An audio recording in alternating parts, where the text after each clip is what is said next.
Now, you may remember last week we brought you a report of a university that's aiming to tackle period poverty in Southampton. Well, now volunteers from the Red Box project based in our region are aiming to combat the issue in schools. Having already set up in Portsmouth and Southampton, the group are looking to expand into more areas to quietly ensure that no young woman misses school because of her period. Our reporter Richard Stringer has more. Puberty is a strange and confusing time for most people, but this can be made all the harder if you cannot afford even basic sanitary products. The Red Box project aims to help young women in our region by providing essential items free of charge. The Red Box project was set up in March following an article saying that a lot of girls can't go to school, skipping school because they can't afford to buy sanitary products, which is a huge effect on their education. So a group of women set up in Portsmouth, and it's now extended out to other areas. I run the Southampton branch, and what we do is we take a big box into schools, colleges, groups, and we fill it with sanitary towels, tampons and other bits and pieces to help the children that can't afford to buy stuff for themselves so that they don't have to miss school.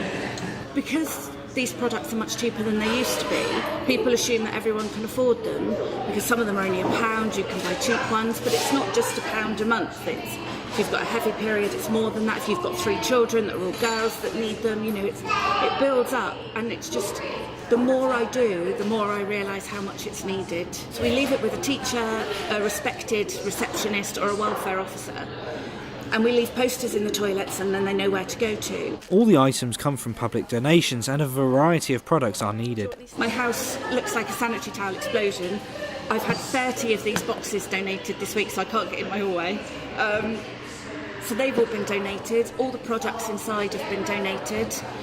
We ask for fundraising. We do a little bit of fundraising to help pay for like travel to take me to and from places, to pay for toiletries, or if we don't have enough of something, the paper bags that go in there. We ask for a little bit of fundraising, but most of it is purely done on the incredible goodwill of people in our community.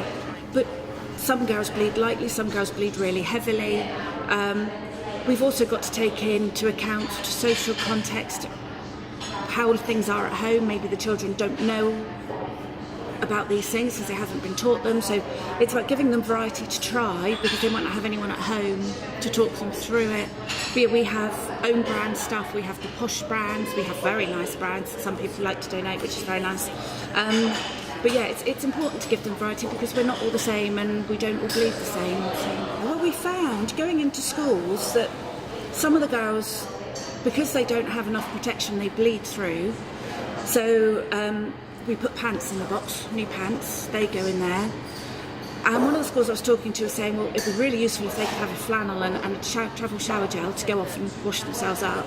And then they said, but there's also a need for other things. They can't afford to buy shower gel or shampoo or deodorant, and during puberty that's a tough time anyway, but to be without basic hygiene materials is just really hard. The project is spreading, and so there are plenty of ways to get involved. The ladies in Portsmouth have done an incredible job and they've got it out to so many places, but so many more places need it. We've got a new one setting up in Test, a new one setting up in the Forest and in Totton. Just this week I always assumed the New Forest was quite an affluent area, but they actually have a real need out there, and it's like us, we're in one of the richest parts of the country, but Southampton has a 23% poverty rate amongst children, which is far higher than nearly anywhere else in the country. There's a real need for this. We've got a group, the Red Box Project Southampton Itching, and you can easily find me through there. Just ask to join the group or email me. Just if anyone wants to get in touch, then please do. The more people we have helping, the more people we can help, so it helps everywhere. Richard Stringer for That's TV.